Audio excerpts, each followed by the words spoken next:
अहिल्यानगर जिल्ह्यातील जामखेडमध्ये उपविभागीय पोलीस अधिकारी संतोष खाडे यांच्या विशेष पथकाने मोठी कारवाई केली आहे। खाडे यांच्या या कारवाईचं जामखेडमध्ये स्वागत करण्यात आलंय। जामखेड परिसरातील देशी विदेशी अवैध दारू बाळगणाऱ्या हॉटेलवर अहिल्यानगर येथील उपविभागीय पोलीस अधिकारी संतोष खाडे यांच्या विशेष पथकाने छापा टाकत 1,20,465 रुपयांच्या अवैध दारूवर कारवाई करत 3 आरोपींना जेरबंद करण्यात आले। या कारवाईमुळे अवैध धंदेवाल्यांचे चांगलेच धाबे दणाणलेत।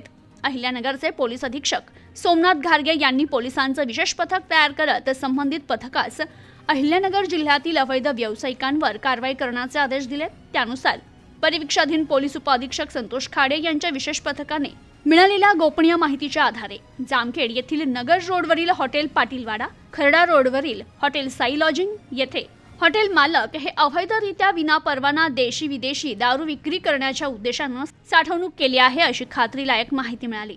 त्यानुसार संबंधित पथक हॉटेल पाटीलवाडा येथे छापा टाकत 26,910 रुपयांचा देशी विदेशी दारूचा साठा, यात बियर, विस्की, रम असा माल आणि 15,270 रुपये रोख रक्कम असा एकूण 42,110 रुपयांचा मुद्देमाल ताब्यात घेत हॉटेल मालक आरोपी किसन जरे यास ताब्यात घेतले।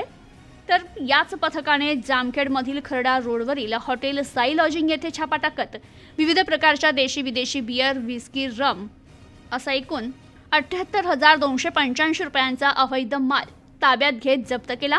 आरोपी हॉटेल मालक सचिन तनपुरे आणि सतीश पवार यांना ताब्यात घेतले। अशा प्रकारे 2 हॉटेलवर कारवाई करत एकूण 1,20,465 रुपयांचा अवैध दारूवर कारवाई करत 3 आरोपींना पोलिसांनी जेरबंद केले। तर या कारवाईमुळे परिवीक्षाधीन पोलीस उपअधीक्षक संतोष खाडे यांचं कौतुक होतंय। Bureau report, news today 24, Jamkhed, Ahilyanagar.